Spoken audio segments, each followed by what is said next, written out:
Hi, my name is Rebecca Clark. Today is 8/12/2020. Today I did the sheep brain dissection. I'm going to walk you through what I've done already through the dissection, and then I'm going to point out the different structures and area of the sheep brain. You'll note that it's very anatomically similar to the human brain, but there are several distinct differences. The most obvious one is size. But you'll also note that how it sits is a little bit more horizontal compared to the normal human brain, where things like the brainstem would be a little bit more inferior, where the sheep brain is a little bit more posterior.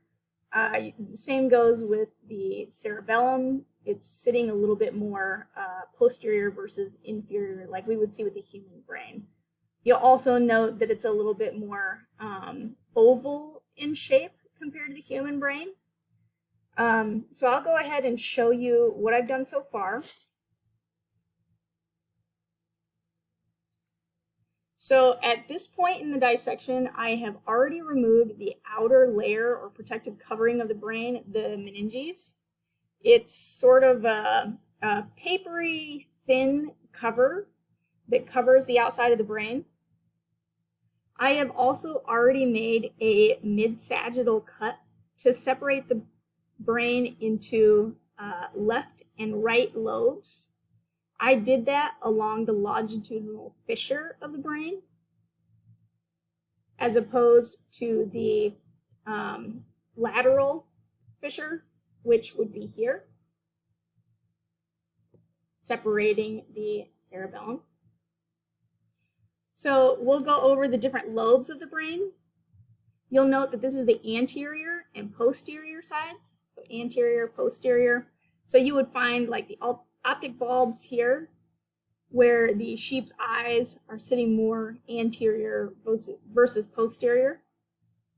So we have the frontal lobe, parietal, and temporal lobes, and the occipital lobes. We have the cerebellum. We have the spinal cord that comes up. We have the spinal cord goes up. We have the medulla oblongata here. Let me show that. The cerebellum is a great place to show the differences between white and gray matter. The white matter forms these really intricate arborvitae that look sort of like trees or branch-like structures that can be viewed very well in this area. The difference between the white and the gray is quite stark. From the medulla oblongata, we have the midbrain, this area. We have the cerebral cortex that can be seen here, brain matter. You'll note on the outside of the brain these sort of darker lines. Those are the sulci, or the grooves in the brain.